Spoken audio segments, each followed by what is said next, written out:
So here we go again guys, I am Shaan, welcome back to my channel Musclehood. आज हम एक बहुत ही interesting topic के बारे में बात करने वाले हैं जो आई कैन गारंटी आपने कभी ना कभी इस बारे में ज़रूर सोचा होगा। आप टीनेजर हो, कॉलेज स्टूडेंट हो, ऑफिस वर्कर हो या 2 बच्चे की माँ हो, आपने कभी ना कभी डाइटिंग करते वक्त, डाइटिंग शुरू करने से पहले ये ज़रूर सोचा होगा कि मैं राइस खाऊं या रोटी, मेरे लिए ज़्यादा हेल्दी क्या है, बेनिफिशियल क्या है, वेट लॉस के लिए, वेट गेन के लिए या इन जनरल हेल्दी लाइफस्टाइल के लिए। आपने कभी ना कभी ये सोचा ही होगा।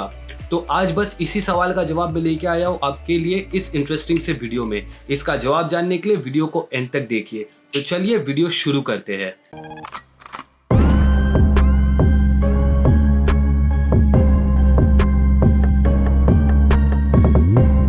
फ्रेंड्स, वैसे तो हमें इंडियन डाइट में तरह तरह की चीज़ें खाने मिलती है, पर हम किसी भी तरीके की सब्जी खा रहे हो या मटन खा रहे हो, हमें उसके साथ 2 चीज़ें हमेशा स्टेपल खाने मिलती ही है, वो है राइस या फिर रोटी।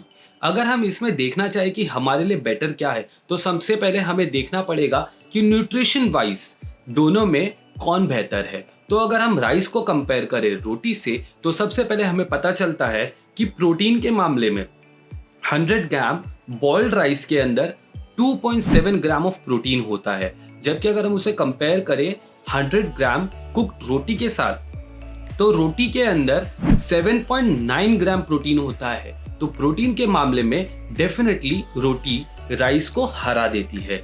नेक्स्ट न्यूट्रिशन की तरफ बढ़े तो नेक्स्ट न्यूट्रिशन में हमें देखने मिलता है कि फाइबर के मामले में राइस के अंदर नियरली 0.4 ग्राम होता है, जो कि ना के बराबर फाइबर है। और वही अगर हम कंपेयर करें इसे रोटी के साथ, तो रोटी के अंदर 9.7 ग्राम ऑफ फाइबर आपको मिलता है।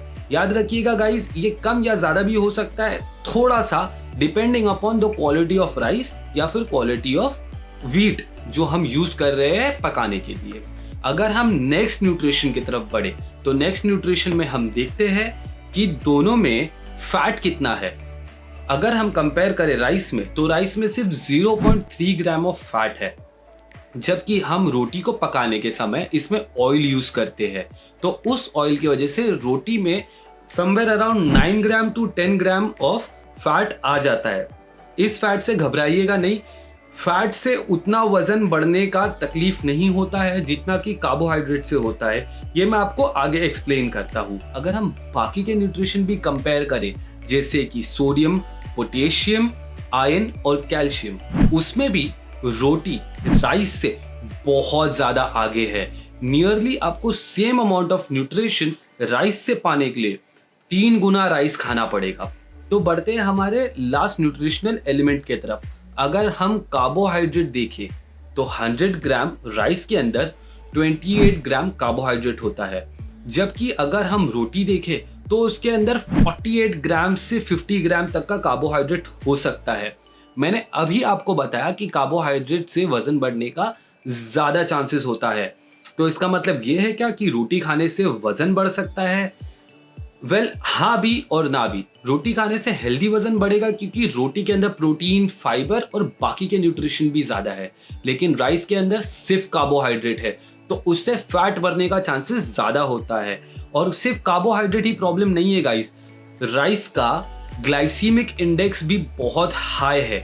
अगर हम बॉइल्ड राइस का ग्लाइसीमिक इंडेक्स रोटी से कंपेयर करें तो बॉइल्ड राइस का ग्लाइसीमिक इंडेक्स 72 है, जबकि रोटी का ग्लाइसीमिक इंडेक्स सिर्फ 63 है। जिन लोगों को ग्लाइसीमिक इंडेक्स के बारे में नहीं पता है, मैं उन्हें सिंपल शब्दों में बता देता हूँ। जब भी हम कोई कार्बोहाइड्रेट वाला फूड कंज्यूम करते हैं तो उससे हमारे बॉडी का ब्लड शुगर लेवल बढ़ता है, और जो फूड जितना ज़्यादा ब्लड शुगर लेवल बढ़ाता है, हम कहते हैं कि वो ग्लाइसीमिक इंडेक्स पे उतना ऊपर है।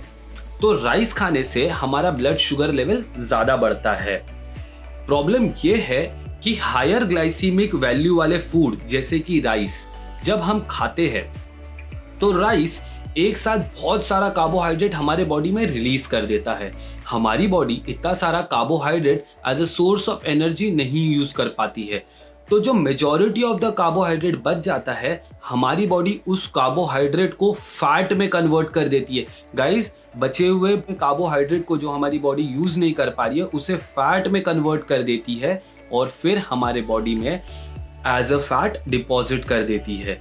इसीलिए जब हम चावल खाते हैं तो हमारे बॉडी में ब्लड शुगर लेवल ऊपर जाता है और बड़ी तेजी से जाता है, और हमारी बॉडी इंसुलिन रिलीज करके इसे फैट में कन्वर्ट करके हमारे बॉडी में लगा देती है, और हमारे बॉडी में फैट यानी कि चर्बी जमा होना शुरू हो जाती है।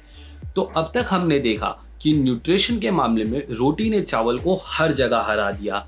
यही नहीं, ग्लाइसीमिक इंडेक्स के मामले में भी रोटी का ग्लाइसीमिक इंडेक्स लो है। यानी जब हम रोटी खाते हैं तो कार्बोहाइड्रेट बहुत धीमे धीमे और एक स्थिरता से रिलीज होता है, जिससे हमारी बॉडी इजीली कार्बोहाइड्रेट को अब्जॉर्ब करती है स्लोली स्लोली स्लोली, और फैट बढ़ने के चांसेस कम होते हैं, जबकि राइस में फैट बढ़ने के चांसेस ज़्यादा होते हैं। तो ये तो बात हो गई साइंटिफिक।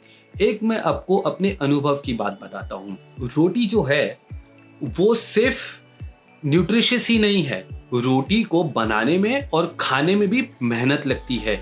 आप एग्जाम्पल लीजिए, आपको अगर चावल पकाना है तो आपको क्या करना है, आप 1 कप या 1.5 कप चावल लोगे, उसे धो के चावल को उबाल दोगे और बन गया आपका बॉइल्ड राइस। लेकिन अगर आपको रोटी बनानी है तो ये बहुत ही मेहनत वाला काम है। आप गेहूं लो, उसे जाके चक्की पे पिसवाओ, चक्की पे पिसवा के लाओ। चलो हम मॉडर्न सोसाइटी में रहते हैं, हमने पैक्ड ले आया, घर पे आ गया आटा। आटा आने के बाद हमें क्या करना होता है, हमें उसे गूंदना होता है, जो बड़ी मेहनत का काम है। फिर उसे गोले बना के बेलो, बेलने के बाद आधा पौना घंटा चूल्हे के सामने खड़े होके उसे रोटी बनानी पड़ती है। ये बड़ी ही मेहनत का काम है। मेहनत का काम मतलब आपकी कैलोरीज बर्न हो रही है, कैलोरीज बर्न हो रही है, मेहनत का काम है। और अगर आप इसे रोज कर रहे हो तो आप ये सोच सकते हो ये एक तरीके की एक्सरसाइज के तरह है।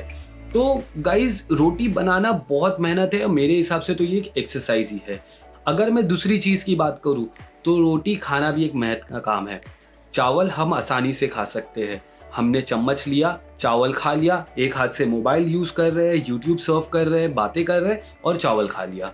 और चावल चबाने में भी मेहनत नहीं लगती है, क्योंकि चावल के अंदर फाइबर नहीं है, चावल के अंदर प्रोटीन नहीं है। तो चावल चबाने में और निगलने में इतनी मेहनत नहीं लगती है जितनी फाइबर रिच फूड जो कि रोटी है, तो रोटी चबाने में ज़्यादा मेहनत लगती है।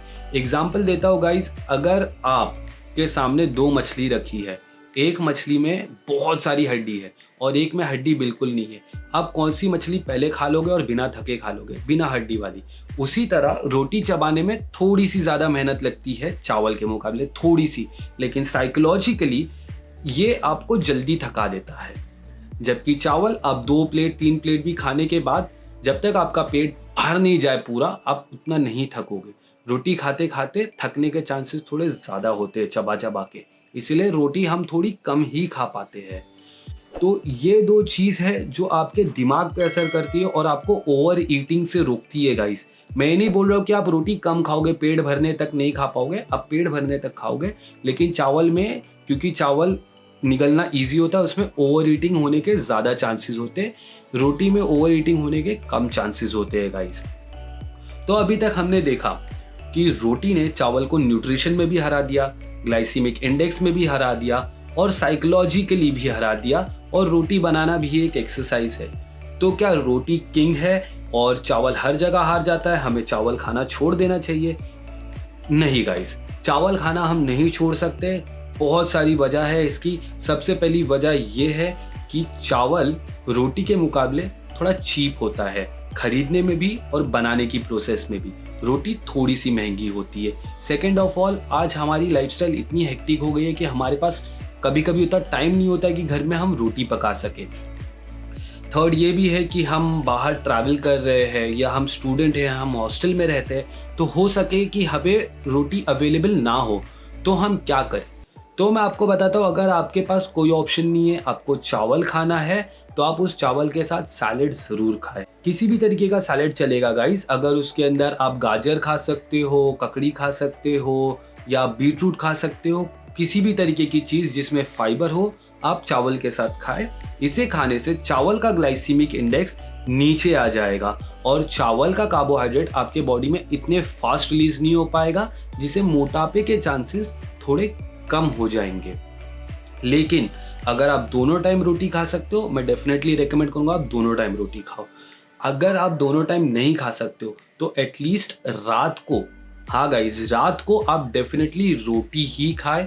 उससे होता क्या है कि हम जब रात में चावल खा के सोते हैं तो हमारे बॉडी में कार्बोहाइड्रेट बहुत जल्दी रिलीज होता है, जैसे मैंने आपको एक्सप्लेन किया। और रात में हम सोते हैं तो हमारी बॉडी को उतनी ऊर्जा की गरज नहीं होती है, तो maximum amount of carbohydrate fat में कन्वर्ट हो जाता है और हम रात में सोते सोते मोटे हो जाते हैं। एक बार में नहीं, लेकिन सालों साल में ये प्रोसेस हमें मोटा कर देती है और हम सोचते हैं कि हम मोटे क्यों हो रहे हैं। तो मेरे हिसाब से गाइस, अगर आप दोनों टाइम रोटी खा सकते हैं तो दोनों टाइम रोटी खाएं। अगर आप नहीं खा सकते हैं तो आप एटलीस्ट रात में रोटी खाएं। अगर आपसे वो भी नहीं हो रहा है गाइस, तो आप चावल के साथ बिना फेल हुए सैलेड ज़रूर खाएं। तो गाइज, ये था मेरा ओपिनियन रोटी वर्सेस राइस के मुकाबले। मुझे पता है कुछ लोग आएंगे और बोलेंगे बॉडी बिल्डर्स चावल खाते हैं। गाइज, उन लोगों का फूड बहुत कैलकुलेटेड होता है। उनको पता है हम माइक्रो कितने ले रहे हैं, मैक्रो न्यूट्रिएंट कितने ले रहे हैं, हम कितना ग्राम प्रोटीन ले रहे हैं, तो उन लोग बैलेंस करके खाते हैं। हम रेगुलर लाइफ में इतना कैलकुलेशन करके नहीं खाते। तो बेटर यही है कि जिसमें न्यूट्रिशन ज़्यादा है हम वो चीज़ खाएं। तो गाइज, ये था मेरा वीडियो। अगर आपके पास कोई सवाल हो तो कमेंट सेक्शन में ज़रूर छोड़ें। अगर आपने मेरे चैनल को सब्सक्राइब नहीं किया है तो जल्दी से चैनल को सब्सक्राइब कर दीजिए। अगर आपको वीडियो पसंद आया तो लाइक करिए। अगर आपको कोई ऐसा इंसान पता है जिसे ये वीडियो हेल्पफुल लगे तो उसे ये वीडियो फॉरवर्ड ज़रूर करें। मिलता हूँ आपको नेक्स्ट वीडियो में। टिल देन हेल्दी रहे, फिट रहे, बाय बाय।